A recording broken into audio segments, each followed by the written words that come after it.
हनुमान मंत्री सुना लगा कर कौन रहता है मुझको सदा बलि का ध्यान। देखो तो बलवान युवक हाथों में टीके बांध लिए इस ओर पड़े जाते हैं, लड़ने का सब मान लिए।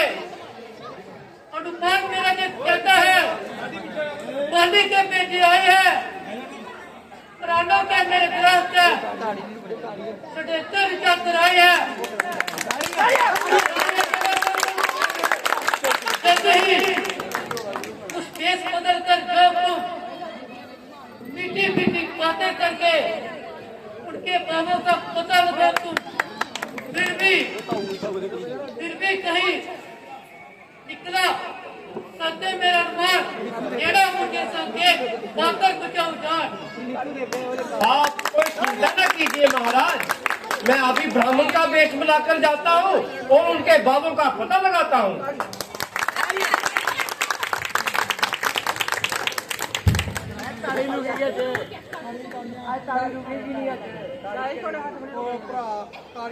मुंह बंद रखी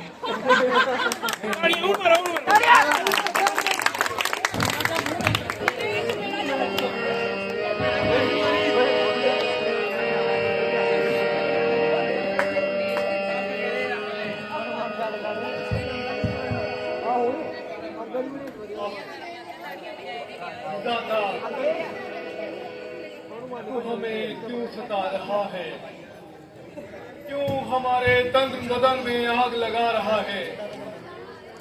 सीता के वियोग में राम पागल हो जाएगा।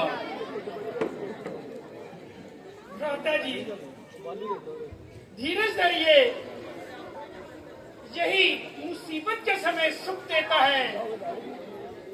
जिस समय उस दुष्ट का मैं पता कुछ पाऊंगा, आकाश पर पाताल पर होगा वहीं पर जाऊंगा। धरती के घरों में प्रवेश कर छुप जाएगा, उस जगह पर भी उसे मार कर ही आऊंगा।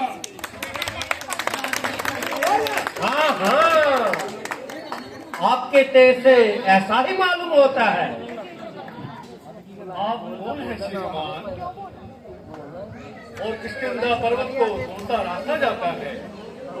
महाराज ये तो मैं बता ही दूंगा, पहले आप बताएं आप कहाँ से पधारे हैं। हाय हम विपत्ति के मारे हैं।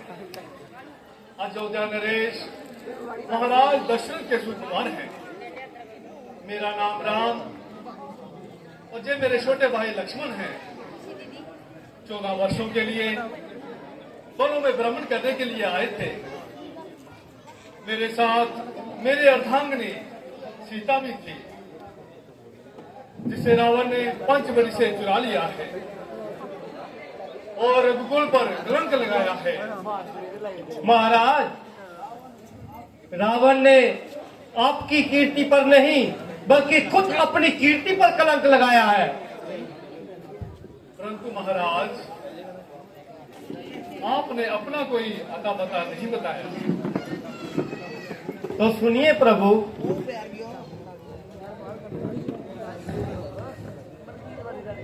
पवन अंजनी सुत प्रभु हनुमान है नाम, वानर जाति है मेरी किष्किंधा है धाम।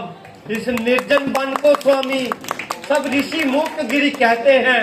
सुग्रीव हमारे राजा हैं जो इसी शिखर पर रहते हैं। जो मन के भाव हमारे हैं स्वामी अंतर्यामी जानो, मुझ नीच अपावन को स्वामी चरणों का सेवक जानो।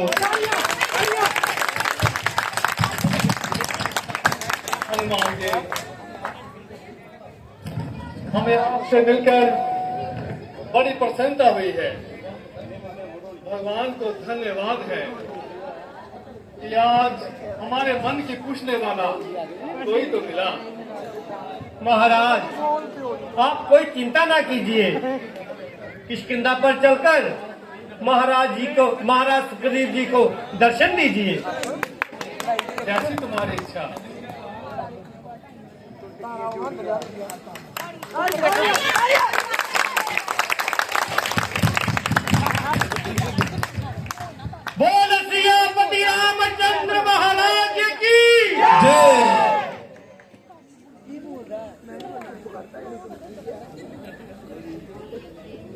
आप अयोध्या से नरेश महाराज दशरथ जी के सुपुत्र इनका नाम श्री राम जी है और इन्हें लक्ष्मण जी कहते हैं।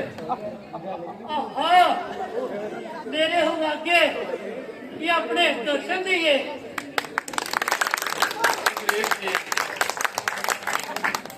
मुझे आपके साथ सच्ची सहानुभूति है। महाराज, इनके साथ सीता जी इनकी धर्म पत्नी भी थी जिसे रावण हर कर ले गया। आहा, अभी कुछ दिनों में एक स्त्री हाय राम कहती हुई आकाश मार्ग पर बड़ी तेजी से लंकापति रावण की भुजाओं में जग रही थी।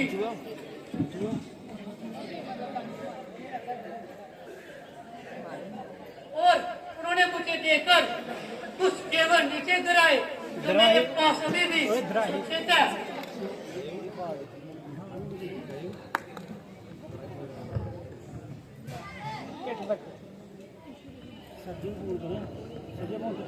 लीजिए महाराज। लीजिए प्रभु, इनकी पहचान कीजिए और अपना ईमान कीजिए।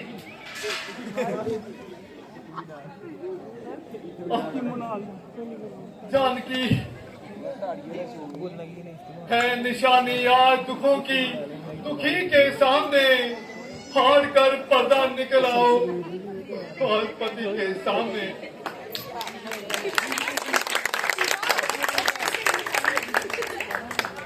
लक्ष्मण, तुम भी देखो क्या ये सीता का ही कहना है। क्या बताऊं प्रभु, मैं इन जेवरों को पहचान नहीं सकता। सर झुकाता था सदा चरणों में उनके नाथ में, कुछ पता मुझको नहीं, क्या कान में क्या हाथ में। भैया, मैंने आज तक भाभी का मुख तक देखा नहीं और फिर ये कैसे बता सकता हूँ कि ये गले का हाथ और कान के कुंडल उन्हीं के हैं। नजर मुझको नूर के सिवा कुछ आता न था कि प्रातःकाल उनके पांव पे सिर को झुकाता था।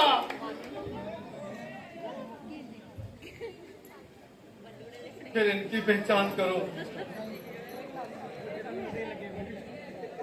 बेशक प्रातःश्री, ये पद्मवंदन माता सीता के ही हैं, क्योंकि जब मैं उन्हें प्रातःकाल प्रणाम किया करता था तो इनकी तरफ मेरा ध्यान जाता था।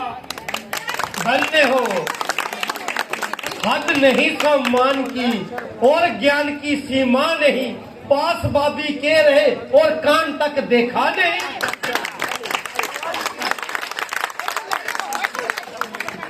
लक्ष्मण, तुम धन्य हो।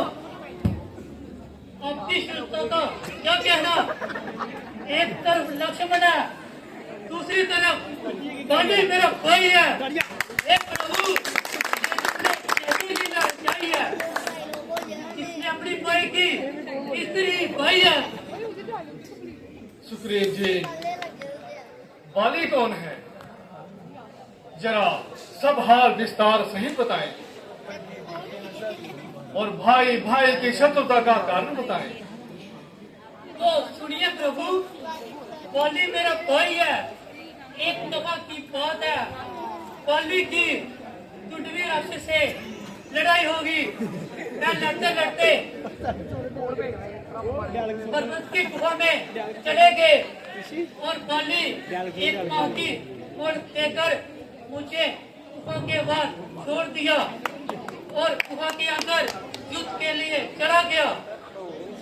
2 माह के बाद गुफा से जब खून बहा, मैंने सोचा कि बाली मारा गया।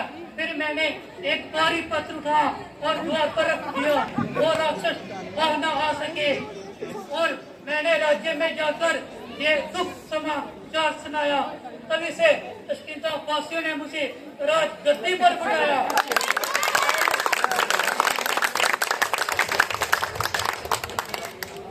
एक वर्ष के बाद बाली जब लौटा, उसकी आंखों में मुझे देखकर खून उतर आया और उन्होंने मुझे मार मार कर घर से भगाया और उन्होंने मेरी स्त्री भी सीन ली।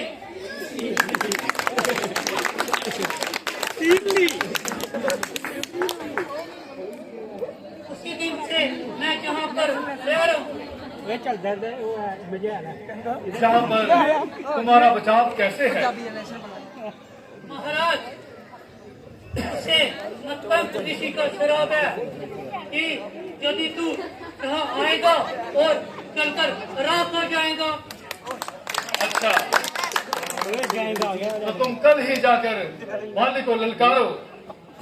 महाराज बाली को बरताना है, जो भी रणभूमि में उसके सामने आएगा और उसका आधा बल बाली में चला जाएगा। हाँ, एक बात, उसकी मृत्यु की मुझे जरूर मालूम है। वह कौन सी? बाली को वही सूरवीर मार सकता है जो एक ही बाण से सामने वाले सब वृक्षों को गिरा दे।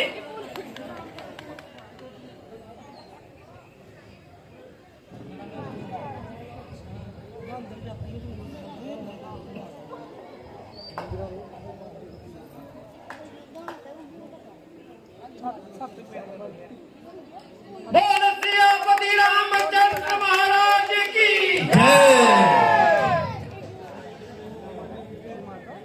अब हो गया विश्वास? बस सब क्या महाराज, हमें विश्वास हो गया कि बाली अब जिंदा नहीं रह पाएगा।